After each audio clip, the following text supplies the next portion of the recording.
Yo, what's up, guys? It's Rages here with COD Tower, and I have a special guest with me today. How about you introduce yourself? Hey guys, what's going on? This is OakelFish or Oakley, and I make YouTube videos and I stick them up on the internet. Alright, guys. Oakley, if you don't know him, his channel, he posted really good commentaries and gameplays and such, and we're thankful to have him on our channel today, and he's gonna give us advice on how he pulls off these really good gameplays. So, but first, why don't you tell us a little bit about this gameplay in particular? Well, yeah, just a quick massive thank you to you guys for actually having me on your channel. I really do appreciate the opportunity. This is going to be a 39 to 3 regular TDM, so that's 6v6 on Modern Warfare 3, whilst using the G36 with the red dot. And I think my kill streaks like the Predator, the attack helicopter, and the Pavelo, which seems to be a pretty solid loadout when you're playing regular team deathmatch. If you're looking for a substitute, like maybe swap out the Pred for a UAV and lower all the kill streaks down like by 1. Alright, thanks. But here for our first question, you can tell us, you see here you're kind of working this area, but you actually work around the map and stuff. Like when you pull off these good gameplays, how do you pull them off without like camping and stuff? Because when I play, I know I camp. Yeah, well, that's the thing. Like in this game, for those of you if you don't have the game, or if you do have the game, you're probably already going to know this. This is a very hard game to do well at. The spawns are fucked. You die really fast, and you kind of have to play more defensively. Like this isn't my normal game style. Like I normally tend to be more like up in the people's spawns, but in a game like this, you can't. So what you have to kind of do is kind of sit back and chill out a little bit more without. Like you have to play more defensively without camping, because camping is just going to get you killed. Because people are just going to spam you with concussions and stuff. So what the key thing is really to keep next to cover, always have a backup plan, and kind of just rely on your gun skill. Like if you trust yourself, you'll be fine. Lower down that sensitivity to make more accurate shots, because you need to be putting the first shot into the enemy before they put a shot into you. Otherwise, you're dead. Yeah, and that's the thing I noticed about this game too, is that like the biggest thing is when I get mad easy. Like when I get mad is that I see I'm always getting shot in the back because the maps are a little bit smaller and it's a really fast pace. So I totally know what you're talking about. Like you really can't camp, but you have to play on the defensive side.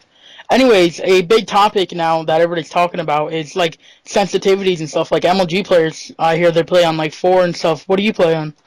I play on a 3 and sometimes a 2 sensitivity. In a game like this, you really don't need to be playing on high sensitivity. Like obviously, if you're using a sniper rifle, that changes things because you need to have mobility.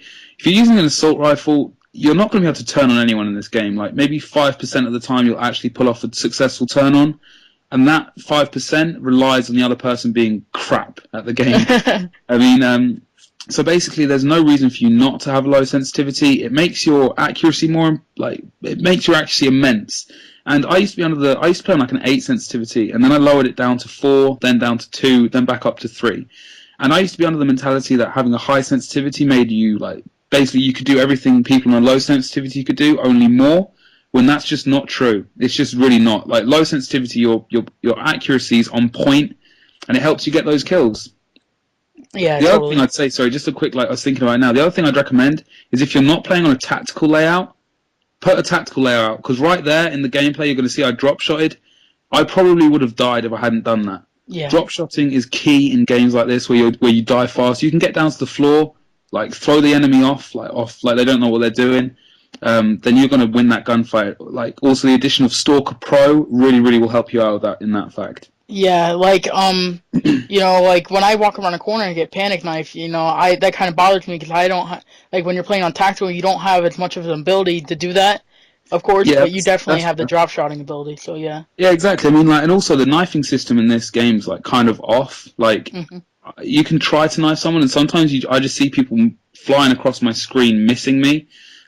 So it's not that reliant. But I play with a scuff controller, which means that if you don't know what a scuff controller is, it's got my A button and my B button, which is my stab, underneath the D-pad and stuff. So I don't have to take my finger off the sticks. Hmm. Kind of really helps me out actually. The other thing I was going to quickly say about this gameplay, I didn't tell you what perks I was using. I'm using Sleight of Hand Quick Draw and Stalker Pro with the kick proficiency on this gun, in case any of you were wondering. All right. Actually, another what are your choices on guns in here? Like, I can go on your channel and watch a couple gameplays, and I see that you lean towards some of the assault rifles in this game, especially the G36. Is that a reason or what? Um, yeah, I kind of well. Basically, I'm kind of leaning now. I'm actually leaning out of the whole assault rifle thing, more towards just three burst weapons. Like the Type 95 is an amazing gun. The G36 is a really good gun. And also, in fact, you know what? The Type 95 and the PPM01 or something like that. They're the two best guns in the game, in my opinion. Assault rifles don't really play that much of a factor to me because they've got a slow rate of fire and a slower ADS. And to be honest with you, with the MP7 or some of those submachine guns, you can basically snipe people cross map. These gameplays I've been getting were like on the first and second day of Modern Warfare 3, and it is still a new game, so I was just kind of adapting and seeing what was good. If I were to recommend a gun to you guys now, it would be the Type 95 or the PPM01, something like that, the submachine gun. Stick that on with range and rapid fire, you're going to clean up. Yeah, definitely something about Modern Warfare 3. The guns don't have as much recoil as they do in Black Ops. So if you're a Black Ops player, in my opinion, you're definitely gonna have to change a little bit more of your style because I don't know how to explain it, but the guns don't have as much recoil. Oh yeah, So this is a completely different ball game to yeah. Black Ops, like a really different game. And if you're going to want to do well at this, like I'm not saying I'm an amazing player, but I think I've adapted to it like relatively well. You're going to have to basically man up to the fact that your statistics are not going to be as good as they were in Black Ops, and you're going to have to try a lot harder to do well.